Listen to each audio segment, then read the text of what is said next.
Bakit bahay yung inire-recommend ko na ipundar nyo kapag kayo ay OFW?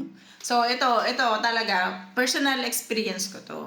Kasi, meron tayong mga gustong negosyo na gawin sa Pilipinas. Pero, alam natin, kahit sa relatives natin ipahawak, minsan may sumasablay talaga eh. Minsan, nangyayari talaga na sa relatives natin ipinahawak, pero bakit bigay tayo ng bigay ng puhunan, pero wala naman sa atin na balik na kapital. Kumbaga, yung kapital natin nasa kanila, and then kapag tumutubo is wala tayong nagaganansya, di ba? So, nangyayari talaga yan. Hindi lang yan siguro sa akin nangyayari. Siguro may mga ibang part sa inyo, sa inyo talaga na talagang nangyayari yan as OFW, wala ka talaga mapagkatiwalaan na negosyo mo sa Pilipinas.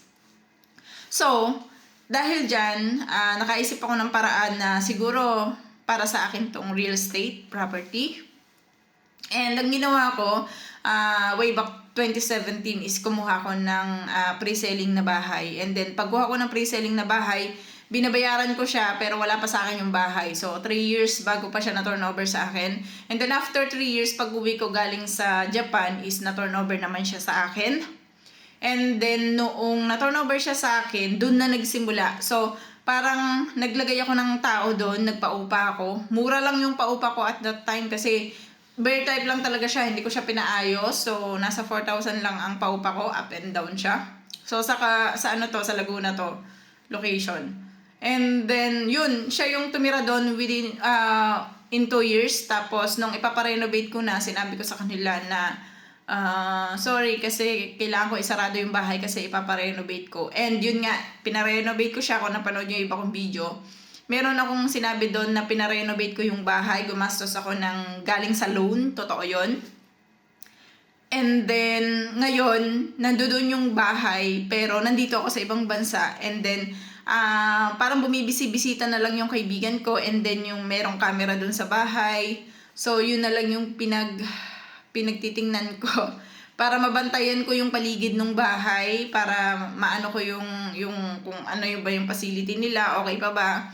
Something like that. So, yun yung isa sa part na naisip ko para makapag-build ako ng aking negosyo sa Pilipinas habang nandito ako sa ibang bansa.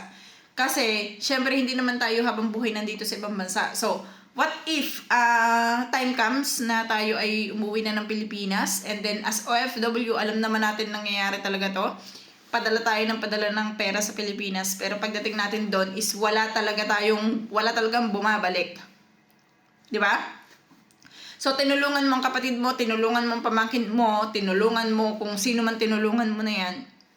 And then after nag-edad ka ng 50, nag-edad ka ng 55, 60, babalik ka ng Pilipinas kasi syempre lahat may masakit na sa'yo. And then gusto mo nang magpahinga. Kasi alam naman natin, pag OFW talaga nakakapagod ha. Kahit ako factory worker, nakakapagod po talaga ang OFW. And then, pagdating mo sa Pilipinas, niwala kang sariling bahay, niwala kang income na papasok sa'yo. So, lahat ng inipon mo, kung meron man ikaw na ipon dito sa ibang bansa, for example, sabihin natin nakaipon ka ng kalahating milyon, kung lahat yun palabas lang, walang papasok sa'yo, so, anong mangyayari after 3 years, 4 years na nasa Pilipinas ka? So, aasa ka sa kamag-anak mo, aasa ka sa pamilya mo, which is, putulin na natin yung cycle na ganun, na aasa tayo sa mga anak natin, aasa tayo sa kapatid natin, sa mas bata sa atin, aasa tayo na sila yung magpo-provide sa atin ng mga needs natin, pagtanda natin. So, putulin na natin yung cycle na ganun. As OFW, masasabi ko sa inyo, ngayon pa lang habang nasa ibang bansa kayo, mag-build kayo ng kung ano man ang kaya nyong i-build.